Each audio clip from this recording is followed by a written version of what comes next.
anticipation. And one of the things that Dak Prescott does not do well, that Deshaun does at an exceedingly high level, is throw with anticipation. Dak, he'll be behind you a little bit, right? And you're not going to catch him in stride. If you watch Deshaun Watson and how accurate he is with the football, sometimes it's almost like the ball just appears into the wide receiver's hands. It doesn't get thrown. It just teleports there.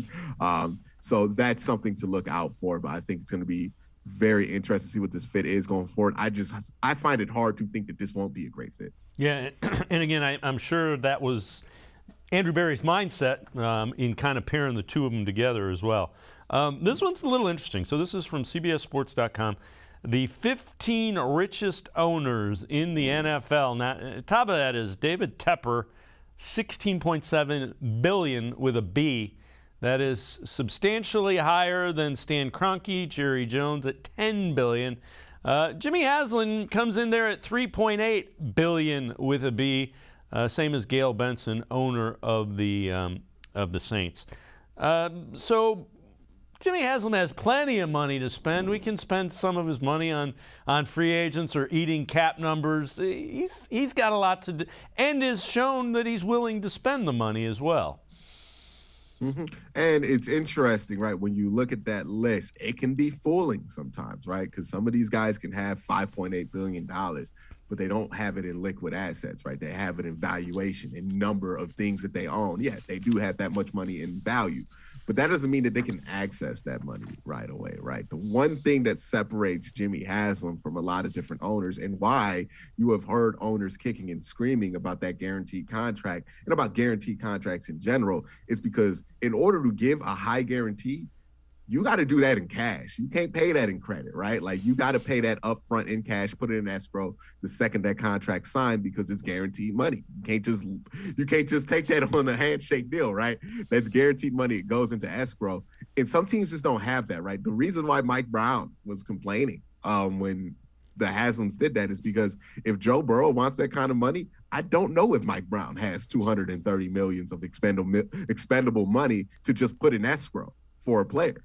Like, that's not a luxury that he has. A lot of people in the NFL, you'd be surprised, or owners in the NFL, don't have that kind of flexibility with their money, and it becomes an issue. This has popped up with the Raiders and Mark Davis. He does not have the level of liquid money. It's going to pop up with the Bengals because all of their money is wrapped up in owning the Bengals, right? Like, they don't really own anything else outside of that. And yeah, they're worth $3.8 billion because the Bengals are worth $3.8 billion, but that don't mean they have access to that money. So that's another thing to watch. Some of these guys are worth a lot of money, but they might not have access to that money, or they might not be willing to access that money, right? Because this might be, instead of it being the whole business venture, like for the Haslam family, owning the Browns is everything that they want to do. It's their main goal. It's their main thing that they do now, because they don't even run Pilot anymore.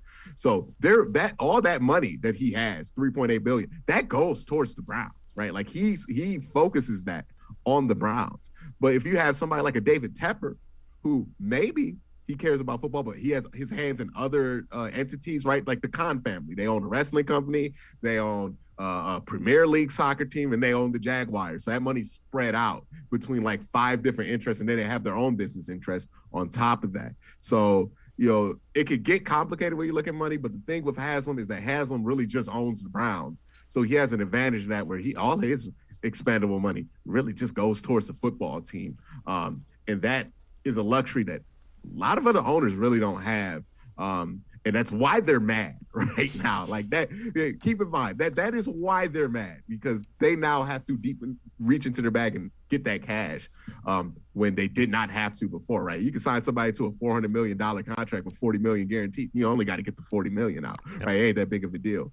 But when you got to put that in cash day one in escrow, that starts to change people's minds. Yep. And that is a very valid point. If you have a guaranteed contract, that money has to be in escrow. All right, Quincy Carrier and I are going to step aside, take a quick time out. Other side of the break, we continue talking Browns. Just how much will the Browns ascend in the NFL? Straight ahead on Sports4CLE. Stay with us. Come back to go forward. Back to learning new things. Back to pursuing your dreams.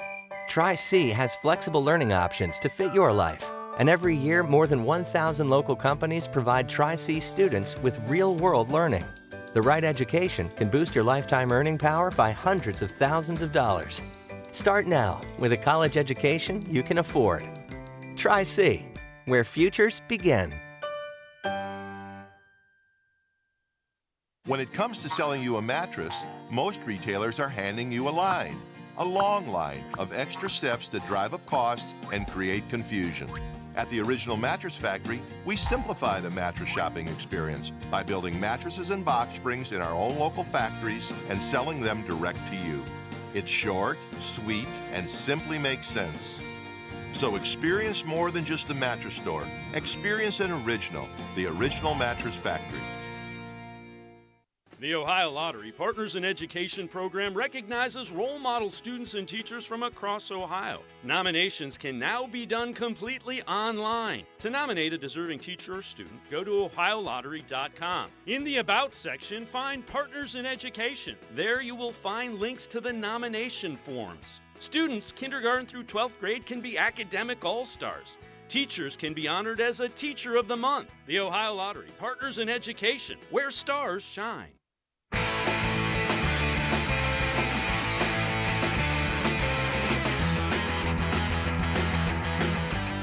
We continue talking Browns with Quincy Carrier. Let's check in NFL Network's Good Morning Football, Kyle Brandt, just on what he expects from the Browns this year.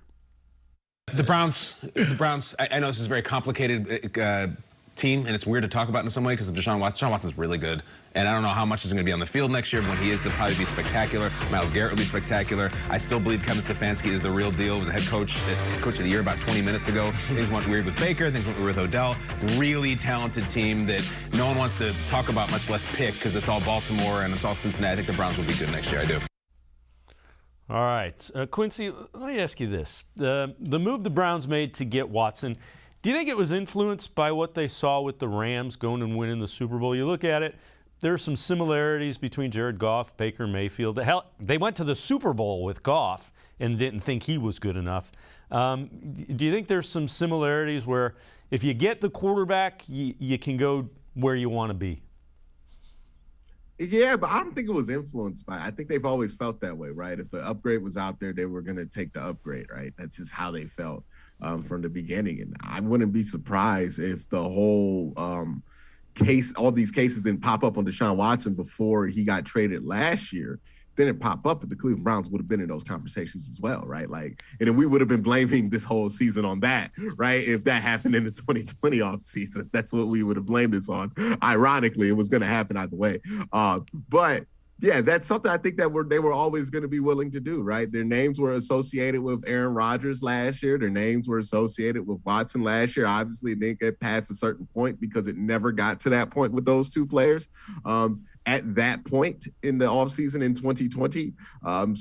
We never saw it come to life, but I think they were always of the mindset that, hey, you know, we view Baker as somebody who can get us here, but if we want to get somebody, if somebody becomes available, we think they can get to the next level, we will do that, and we will pay the price. So I think they were always willing to do it. Look, upgrading the quarterback position, I know it's going to be talked about in those terms of, hey, Matt Stafford, you know, because that's a recent one that worked out, but you know, wherever you could upgrade, right? Tampa Bay upgraded their quarterback position with Tom Brady. Worked out, won the Super Bowl, right? His last two Super Bowls have been quarterbacks in the first year of a new team. So it would not be a surprise if the Browns were looking at like this the whole time. All right. Is this an indication that the Browns are pretty much going all in? And are you surprised? Because that's not really – and we don't know what Andrew Berry is as a general manager 100% yet, but that's not kind of the way that you thought he would be it. You know, he's now and long term. This is more like immediate, or isn't it that way? I think you could do both, right? I think that's probably what they're doing is they're doing both. Look, you got to go in right now, right? And I think how this is viewed is right now, how valuable are your next couple of first-round picks? If you have Deshaun Watson and you think he's a top 7 level quarterback, not that valuable, right?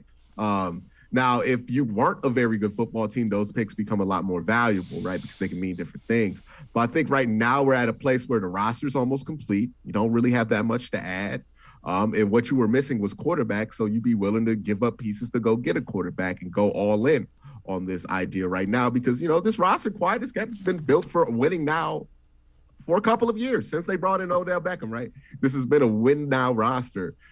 It's just we haven't had win now results in those last 3 years. But yeah, I think nothing has changed with the focus of this team. They're trying to win right now. They're trying to win it all. Yeah. And you know what? It's refreshing to have somebody like that in Cleveland, isn't it? All right. This one's from the Bleacher Report. One free agent still on the market who would help each NFL team in 2022. For the Browns, it's no surprise, Jadeveon Clowney. Do you think they get it done with Jadeveon Clowney? And how important do you think Clowney is to the Browns doing what they want to do and win now?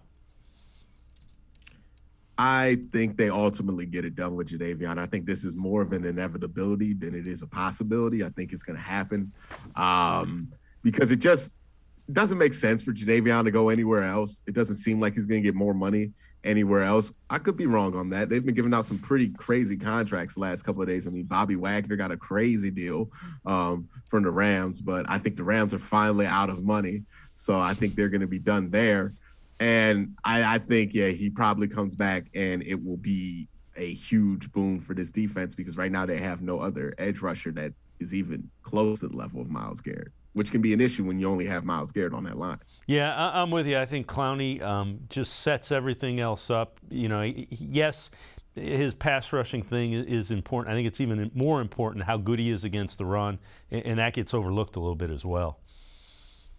Definitely. And I think it's also just important when it comes to how offensive lines are going to game plan versus the Browns' defensive lines, right? I mean, So if you have a situation where you're not worried about all the other guys, you're just going to leave them one-on-one, or even sometimes you'll just let them be stacked, right? And just worry about them like that, and you'll rotate everything else to worry about Myles Garrett. And then you get the tweets, right? Hey, where's Myles Garrett? Myles Garrett ain't doing that. Myles Garrett getting blocked by 4 people right now. That's what happens when you're Myles Garrett, right? So that's how you can make sure that you can get the most out of your best player, because Myles, you want him to have at least only at least 2 blockers in front of him, right? And you want to put him in a situation where that's possible. With Jadeveon, you can move him around. He can play some 3. He can play some 4I, 4E, all of that stuff. And he's just an excellent edge rusher too. So he can create pressure, and you have to worry about him on his own right. And we saw that the fruits of that labor last year. Yeah, I'm with you. They make each other better as well. All right, Quincy Carrier and I are going to step aside, take a quick time out. We head to the voicemail of Truth and Reason. We'll also take a look at the draft. What's Quincy think the Browns should do at 44? Straight ahead on Sports4CLE. Stay with us. When it comes to selling you a mattress, most retailers are handing you a long line of extra steps that drive up costs and create confusion. At the Original Mattress Factory, we simplify the mattress shopping experience by building mattresses and box springs in our own local factories and selling them direct to you. It's short, sweet, and simply makes sense. So experience more than just the mattress store. Experience an original, the Original Mattress Factory. The Ohio Lottery Partners in Education program recognizes role model students and teachers from across Ohio. Nominations can now be done completely online. To nominate a deserving teacher or student, go to ohiolottery.com. In the About section, find Partners in Education. There you will find links to the nomination forms. Students, kindergarten through 12th grade, can be academic all-stars. Teachers can be honored as a Teacher of the Month. The Ohio Lottery Partners in Education, where stars shine. Thanks for buying a fishing license. I want you to picture all of the great things this simple purchase does. Like building public boat ramps, keeping local waters clean, and maintaining a healthy fish population. What's Mom doing? When you buy a fishing license, you do a lot. Every dollar protects and maintains your local waterways for future generations to enjoy. Visit takemefishing.org.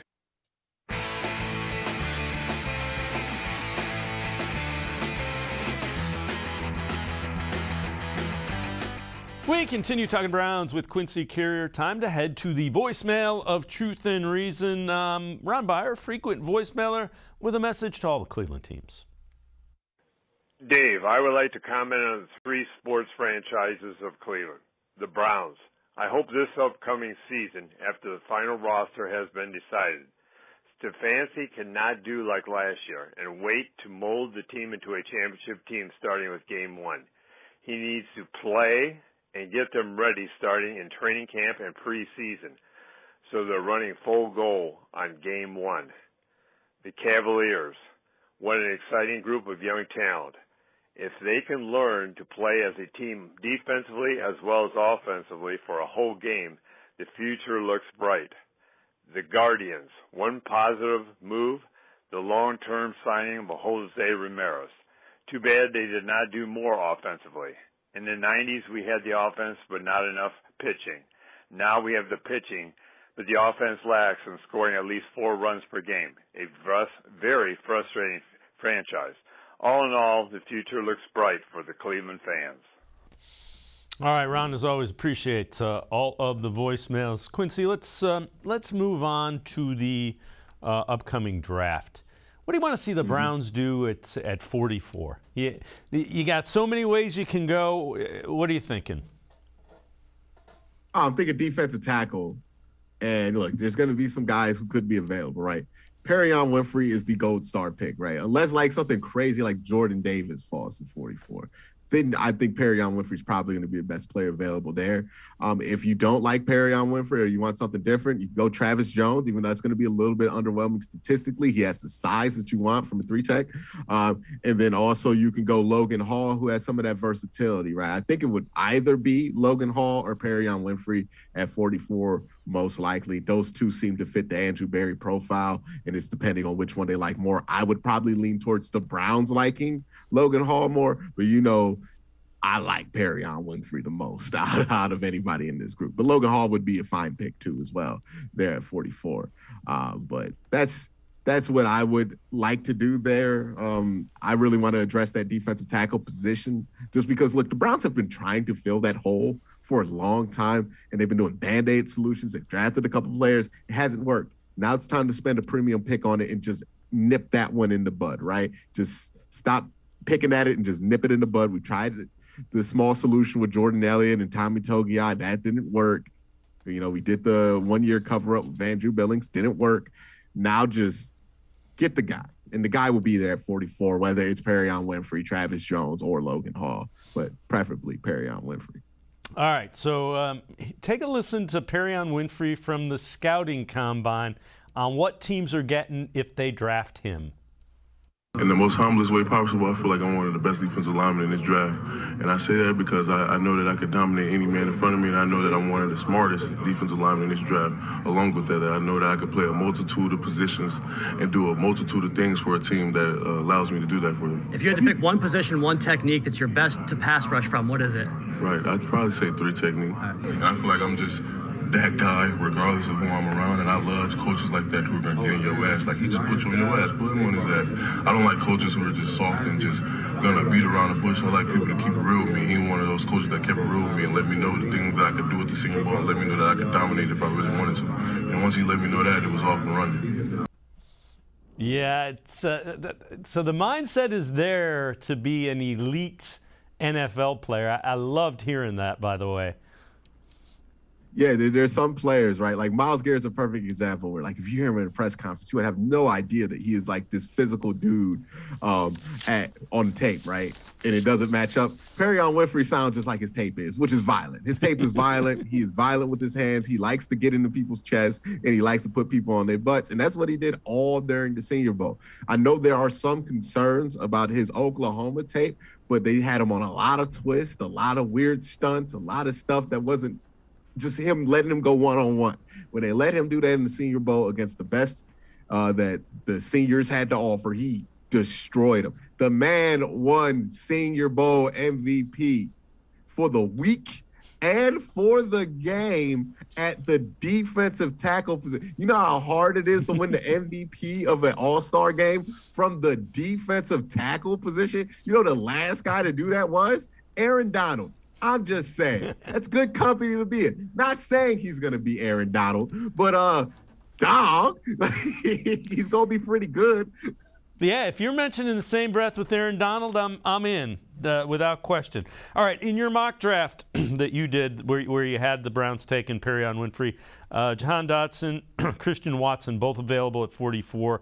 You had the Browns going defensive tackle. Assuming they went wide receiver and Dotson, Watson were on the board, those two, which one do you like better and which one do you think fits better with the Browns? I think it's Christian Watson, even though I don't think the Browns would take Christian Watson, so it would be Jahan Dotson, just because Christian Watson to them, he's old, right? So that he might age out to them. But I think fit-wise, if they're just worried about right now, the next few years, oh, yeah, that makes sense. Ran the same type of offense at North Dakota State, play action heavy, did a lot of blocking out there, a lot of end arounds, like everything that you would ask Christian Watson to be in your offense, he has done already in college. So there's really not a lot of projecting. You're just projecting whether he can play up to that level of competition since he did play in the FCS. But he had a pretty good Senior Bowl, so I wouldn't be too concerned about that.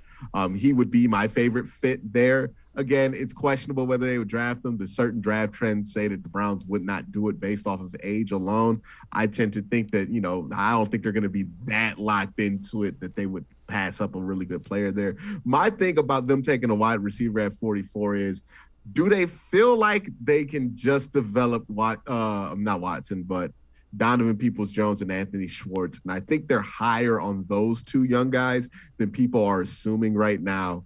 And that's probably going to shock some people if they don't go wide receiver really early here. Fair enough. All right, let's take a look at some news about one of the Browns switching representation. So Greg Newsom has gone to Clutch Sports, and that is Rich Paul's agency. It's another Cleveland guy. So just some notes. A local guy now represented Greg Newsom. Newsom had a great rookie campaign. I really liked what we saw from him. And I think along with what they have in that defensive backfield, they're young and they're talented. Mm-hmm. Yeah, Greg Newsom's thinking ahead. He's seeing all the money quarterbacks are getting. He's like, let me get my affairs in order. So when I'm ready to get this money, I can go get this money. So yeah, it's a good move by him. Hopefully he gets the representation that he is desiring from Clutch Sports.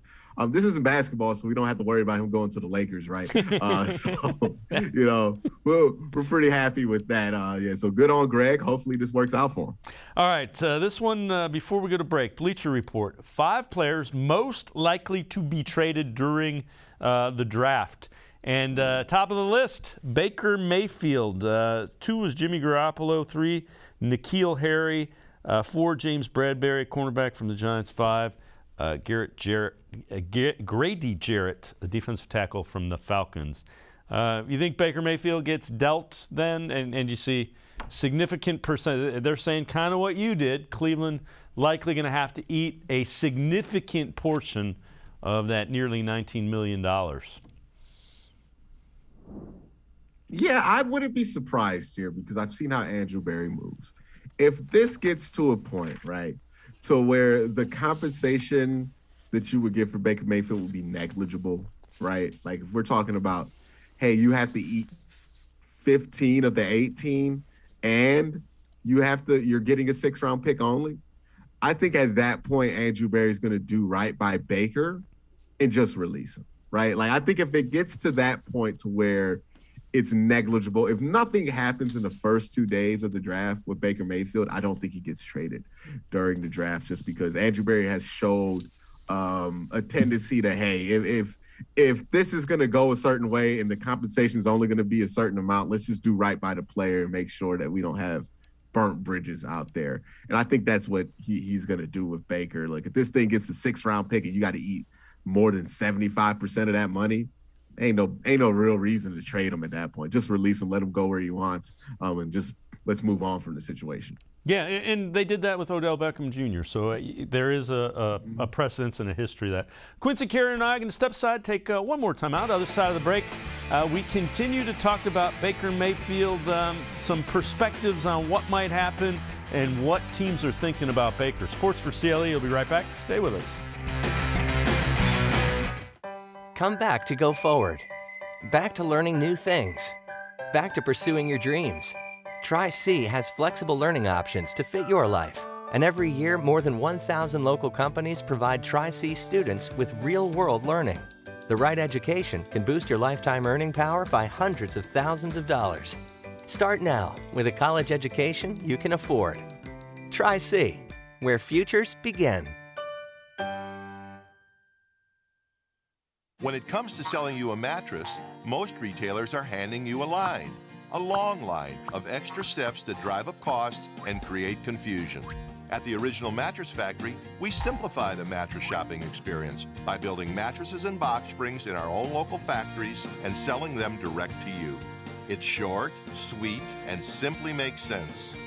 So experience more than just a mattress store. Experience an original, the Original Mattress Factory.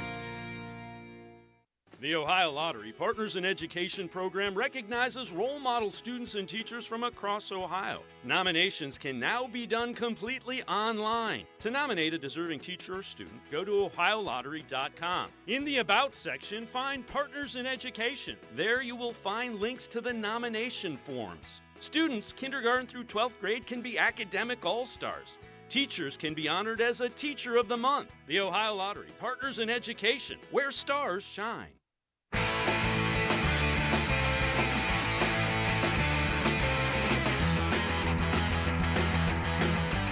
We continue talking Browns with Quincy Carrier. Let's check in. Colin Cowherd, running feud with Baker Mayfield without question, talks about why his perception of Baker Mayfield's market has shrunk. So there's a report today that NFL league executives are, quote, shocked that Baker Mayfield is just hanging out there without a team. I don't know why anybody would be shocked. He costs $19 million a year almost. He's got a little bit of a toxic personality, and he had a bunch of injuries at the end of the year. So all of this was incredibly predictable. We said when the Browns went and got Deshaun Watson, they're upgrading at quarterback. Seattle is the only place that fits. But I also think Baker Mayfield made a mistake, and it's a mistake some have made, not many. Most quarterbacks that are great are boring. Joe Montana, Tom Brady, when they were playing, were into football. They're good-looking guys, but, I mean, Brady only recently started doing national commercials. Andrew Luck is boring. Russell Wilson, sort of boring. Matt Stafford, sort of boring. Most of the great quarterbacks were. Peyton Manning, again, got really funny after he played. But you have to be totally committed, and you have to be a serious person. Jameis Winston was never serious. Cam was into Cam. Johnny Manziel into Johnny Manziel. And when Baker Mayfield did 20 commercials and magazine covers before he'd ever done anything, he sent a message. Money and personality matters to me. Quincy, Colin's not taking a victory lap. He is taking a victory tour on his feud with Baker Mayfield. Aaron Rodgers did the discount double check, so you can find guys that have done that and guys that haven't. What side do you want? If you get 2 + 2 = 4, but like the way you get there is wrong, do you still get credit for being right? Like this is why they make you show how he got to this conclusion is completely wrong. Like even then he said Peyton Manning didn't get funny until after he retired. Does he forget that Peyton Manning hosted SNL when he was the quarterback of the Colts the year he won the Super Bowl? Yeah. Like where's the selective memory about when quarterbacks are allowed to show personality? No. You can be fun. You can be all of those things and still be a quarterback. But what you have to be at the end of the day is understand when it's a business and when it's not, right? When you have to just, hey, for the best interest of everybody, I should not be out here releasing letters and talking about I want a trade request and talking to ESPN. And by the way, this was a quote from ESPN during this whole situation. Like he said this to somebody on ESPN, credited about how he thinks that he can't come back before they traded for Deshaun Watson, right? So when you do that, you make yourself seem unreasonable, right? Sam Darnold was on a podcast the other day, and Sam Darnold was asked about, hey, what do you think about the Panthers if they draft the quarterback at 6? And he's like, hey, it's out of my control. I'm just going to do what I can and grind and hopefully I'll get an opportunity there. But if I don't, I'll work hard to get an opportunity elsewhere. That's all you got to say. I'm an idiot in a chair, and I know that's all you got to say. You don't have to mean it. Nobody got to believe that you mean it, but that's just all you got to say. What you don't need to do is release a thank you letter that, look, I know his fans are going to defend it, right? Baker fans have defended this to death. Oh, yeah, this and that. But it was not a smart move because there was a real lot of why and just overt passive aggressiveness in releasing that when he released it, right? If we're not gonna be ignorant to context, that definitely was there. And then the trade request thing, the kicking and screaming, it's just like, man, he's not good enough to deal with these problems, and then you're asking somebody to trade for it, right? That's the issue, right? You're asking me to put my butt on the line to trade for this guy who's throwing his other GM and coach under the bus right now? That's why he's not getting moved. It's not rocket science to figure out why. It's not because he has commercials. I promise you, the commercials have nothing to do with why he stunk on the field in 2021 and why he is hard to move right now. The tape has something to do with it, and him leaking stuff out to the media during the 2021 season. Oh, that has something to do with it. But them progressive commercials, that's one of the few positives that teams are looking at with Baker Mayfield because he was pretty good in them commercials, right? Like, ain't nothing to be bad about with that. See, this is where the Baker Mayfield mania goes wild, right? Like, people don't like him for reasons that I'm like, this is not why you shouldn't like him. There are other reasons why you should not like him as a football player. The commercials, I am past the point of getting mad at a football player for daring to get a commercial on his free time. Oh, my goodness. He's not playing football 24/7. Yeah, quick, get the commercial. I don't care. Like, I've never understood that side of NFL fandom that like wants all of their football players to do nothing but rely on football for income when it's like literally the most unreliable way to earn a living because you can get hurt and then your career is over. Yeah, if you want to do some media on the side, everything else like commercials, do what you got to do. I would never hate on that. But that's not why Baker Mayfield can't get traded. He can't get traded because, he been a jerk this whole time, right? And he ain't been playing well. And nobody wants to trade for a jerk that also is not playing well. Like, you got to be Aaron Rodgers to get away with all this. Yeah, I agree wholeheartedly. If you can make endorsement money, more power to you. All right, Bleacher Report came out with some trade packages for Baker Mayfield.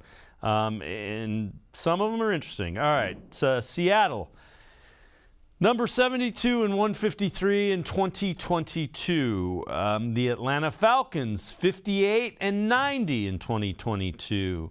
And then the Seattle Seahawks, 137 this year and a second-round pick in 2023.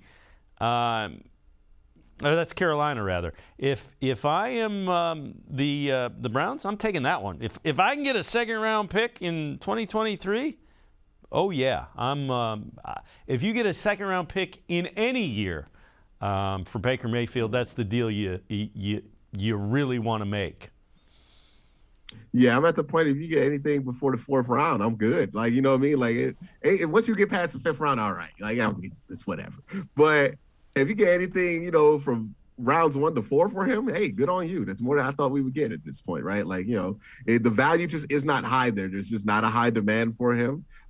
You went and you're moving off of this dude after, in the worst possible circumstances, right? He's injured. He had a terrible year. I mean, he had an awful year when it came to how people perceive him throughout the league. And then, from both on the field and off the field. And then you also have to deal with the situation where there's never been more quarterback movement than there has been this offseason. And he's happening at the tail end of all that quarterback movement. So it's just a soup of inconvenient things that happen with this whole Baker Mayfield trade situation that's just making this hard to happen for any good number. Before I let you go, let's listen to one more. This is Dominique Foxworth, former NFL defensive back, on the question, will Baker Mayfield be a starter somewhere this upcoming football season? Will Baker Mayfield be a starting quarterback in the NFL this season? I absolutely think he will. Like, I think that he's the first round, number 1 overall pick talent-wise, and then you can explain away the bad seasons that he's had. I'm not saying that it's right, but I think it's easy for a team to talk about the injuries last year, talk about the coaching situations in the past, and talk about and point to the successes that he's had. And you look around this league, there aren't 32 quarterbacks better than Baker Mayfield. And I think teams are going to want him. I think Seattle looks like a place that might end up getting him. And I think the Browns want to get rid of him. So he'll be cheap to acquire and an upgrade over the quarterback situation in a lot of places in the NFL. So I'd be shocked if he's not a starter at week 1. All right, before I let you go, is there any way you think Baker Mayfield ends up as a starter in the NFL this year? Or do you think he will? Anyway. Do you think he will? Absolutely, right? The hurdle for Baker Mayfield starting is getting a team to bring him into the building, right?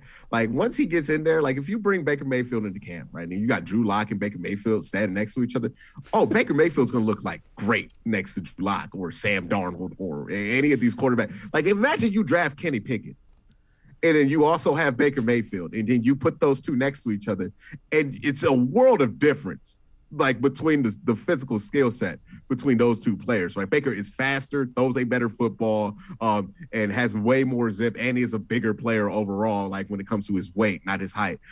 So, yeah, like, when he gets on a roster and if his competition isn't like an established starter or anything, he can start over a lot of guys, right? Like, if you don't have a set starter, yeah, Baker Mayfield's going to look fine. You know what I mean? And he is going to win out the job against most quarterbacks. Even like if he went to Atlanta, he would probably beat out Marcus Mariota.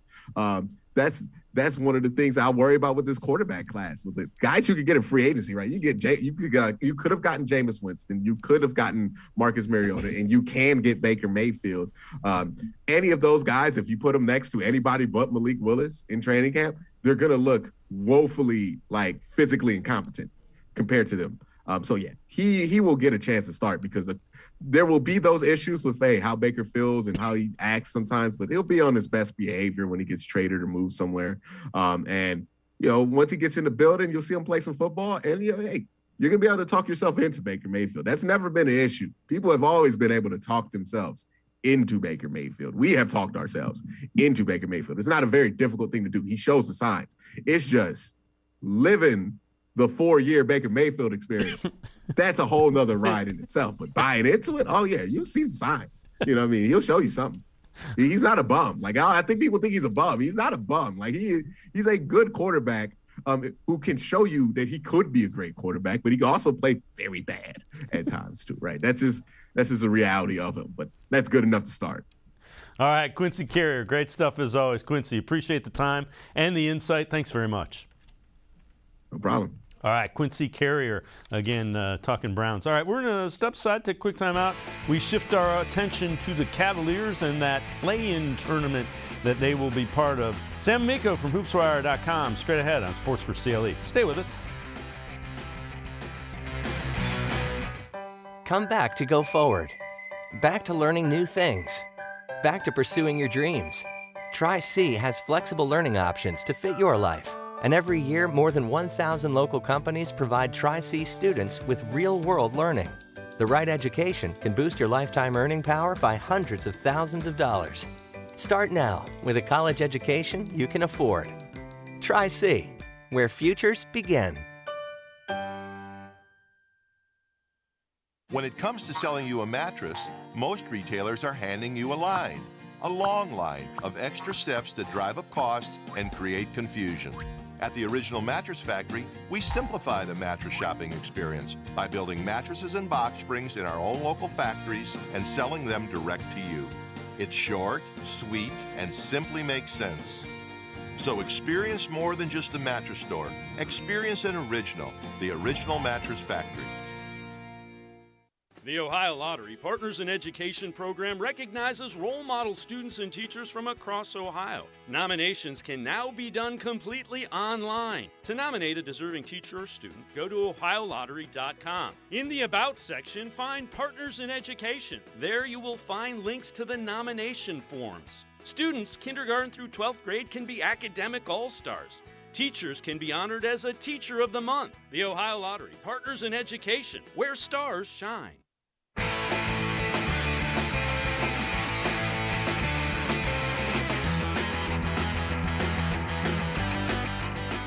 Cavs getting ready for the play-in tournament, but the final couple regular season games are going to be really meaningful. Let's take a look at the play-in tournament standings. So the Cavs are in the 7th spot, a game ahead of both the Nets, who they play tomorrow, and the Hawks, 2.5 in front of the Hornets. Important because if you are in the 7 or 8 spot, you have to win one game, and you get potentially 2 chances.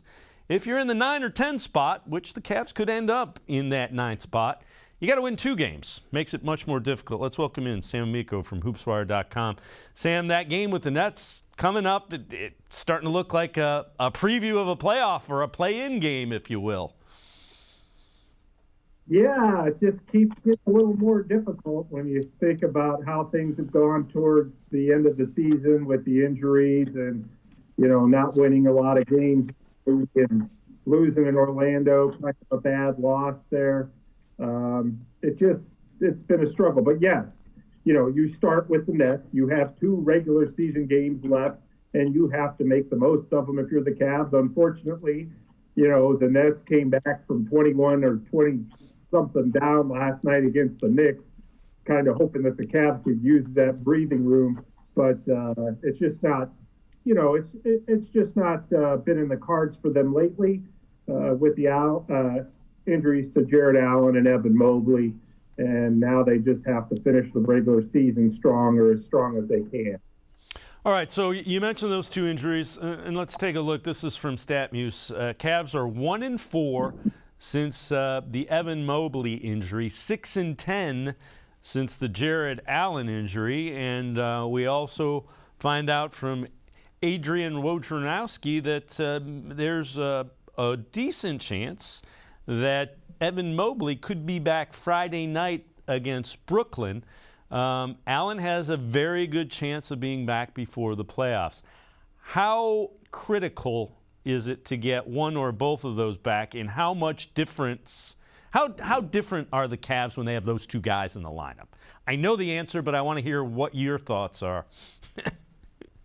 Well, clearly there are different teams. Let's just start with Mobley. The fact that he's always making the right play or usually making the right play really helps offensively in terms of keeping the ball moving. Another threat besides Darius Garland and Markkanen and LeVert, he just gives you that, other option and the option who's going to score down low for you, or at least from the mid-range defensively, very good at protecting the basket. Now, obviously, Jared Allen is the best player they have when it comes to protecting the basket, probably the best player they have when it comes to chemistry with Darius Garland, getting you points inside off those little floater alley-oops that Garland loves to throw them. Vital players to everything they've done this season, and their early season success all the way up to the All-Star break is because they had what was the equivalent of a big 3 in Garland, Allen, and Mobley.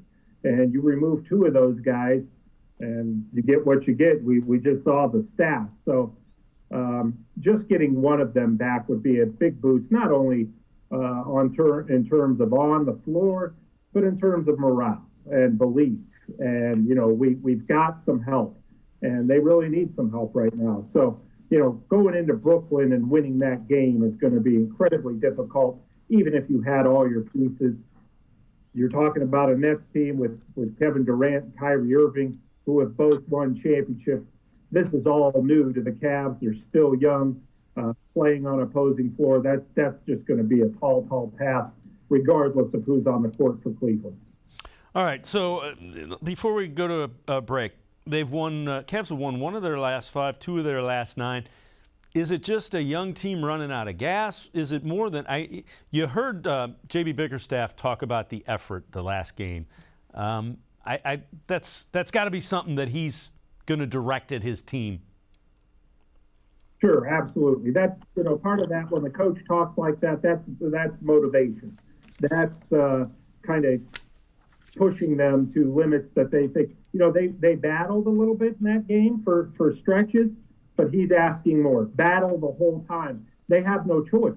When you're without 2 of your 3 big guns, you really have to. It's a cliche to say all 48 minutes, but that's the truth when it comes to this team right now, especially without Allen and Mobley. Is you cannot take a play off. You cannot take a quarter off against a team like the Orlando Magic. And really, the Magic were tied for the worst record in the NBA going into that game, and they were missing 2 of their 3 top leading scorers. So, there was no excuse for that. And some of these games, yes, Dave, it's a young team when you talk about the Cavs. They don't always come with a sense of urgency. We've seen them lose twice to the Pistons, both very winnable games, and then against the Magic, a very winnable game. And right there, you get those 3 wins, and you're still in the playoff conversation going into these final 2 games. So these are all what J.B. Bickerstaff calls teaching experiences. And, before the Cavs or their fans get all up in arms, it is important to remember a young teams generally fade after the All-Star break, especially young teams that are missing 2 very key pieces. Yeah, you're expecting big minutes from guys you didn't expect to be in the rotation is what you kind of the way you look at that. All right, Sam and I are going to step aside, take a quick timeout. Other side of the break, we're going to look at the teams that are in that playoff tournament, how the Cavs fared against them, and some key matchups against each of them. Sports4CLE, we'll be right back. Stay with us. The Ohio Lottery Partners in Education program recognizes role model students and teachers from across Ohio. Nominations can now be done completely online. To nominate a deserving teacher or student, go to OhioLottery.com. In the About section, find Partners in Education. There you will find links to the nomination forms. Students kindergarten through 12th grade can be academic all-stars. Teachers can be honored as a Teacher of the Month. The Ohio Lottery Partners in Education, where stars shine.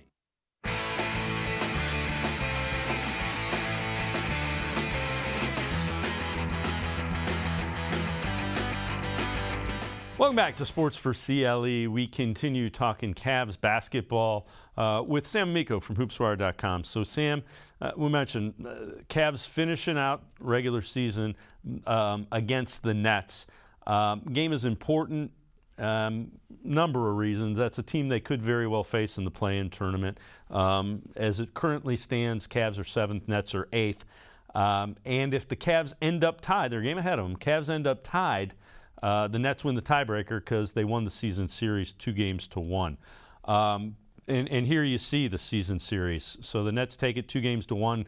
Garland has played well against them. Okoro has played pretty well against them. When you look at that matchup with the Nets, some keys for the Cavs to be successful, and that's a tall order because the Nets are the team that if they come out of there could knock off the first or second seed in the conference. Yeah, you're talking about a team that go to the finals. But, the big key is obviously Darius Garland has to do his thing. And you need contributions from Markkanen. And as J.B. Bickerstaff has said numerous times, it's so true with this team, they have to have 2 or 3 guys, in this case, probably 3 guys, step up big, have big games, just to offset Durant and Irving a little bit. Because, again, you're talking about a veteran team in the Nets, team that has their 2 star players have won championships, have been in these situations before, these big situations. They're playing at home. I think I'd give the Cavs a little bit better of a chance if they were at least playing at home, but that's not the case. They have to go to Brooklyn. So, all the odds are stacked against the Cavs. They've overcome things like this before when it seemed like they were down and out. And they came up big. So that's their greatest hope right now, is that maybe the Nets are overlooking them, and if they play with fire and energy and keep things close, maybe they'll have a shot at the end of the game. If they win this game, that's a huge win, obviously, to keep that number 7 seed, because you don't want to be down number 8 seed and then have to go to Brooklyn for the play-in tournament because they would be the 7, and that's just something you want to try to avoid. All right, another team that is just a game behind, the Atlanta Hawks. And when you look at the Hawks would have the tiebreaker if they end up tied. Cavs were 1-3 against them. Love and Mobley have both played very well against the Cavs. If it's a Cavs-Hawks matchup, some of the keys.